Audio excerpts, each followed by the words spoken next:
course, we've been in the budgeting process since September, so this is just one final step of the process, but much of the work has already been done. Ultimately, the city has landed on an increase to our financial plan of 5.7% this year.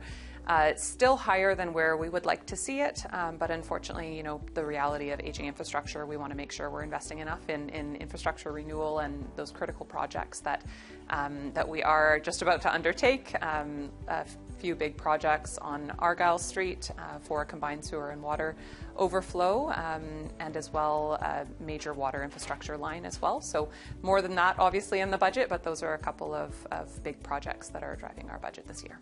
Council strongly supports the work the Regional District is doing on the emergency secondary access out of the community. We certainly saw during the Mount Underwood fire and a couple years before with the Cameron Lakes fire as well, just the risk that exists in our community with largely a single road in and out. We are, and of course this year even worse with the Mount Underwood fire, while the Cameron Bluffs or the other fire was going on Cameron Lake as well.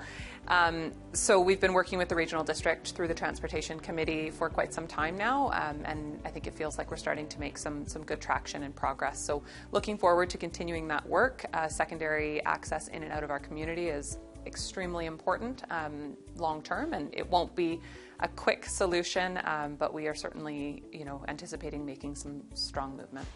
I'm really excited that Council today approved a commemorative crosswalk to be painted near the Legion, celebrating the sacrifices that were made for our country, and as well the work that the Legion does.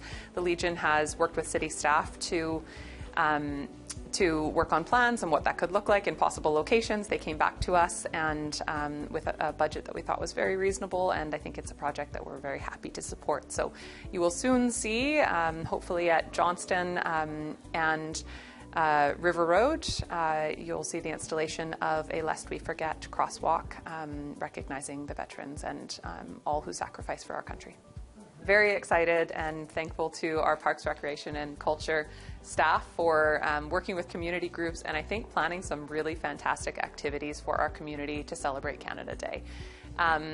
Last year, or a couple years ago, I remember we didn't plan anything, and it was just a real gap in the community. Everybody was talking about how disappointing it was that we didn't have any community events going on. So last year, our staff did plan some events, and this year I think they've really gone above and beyond to just program a full day of fantastic activities. We really hope to see people out.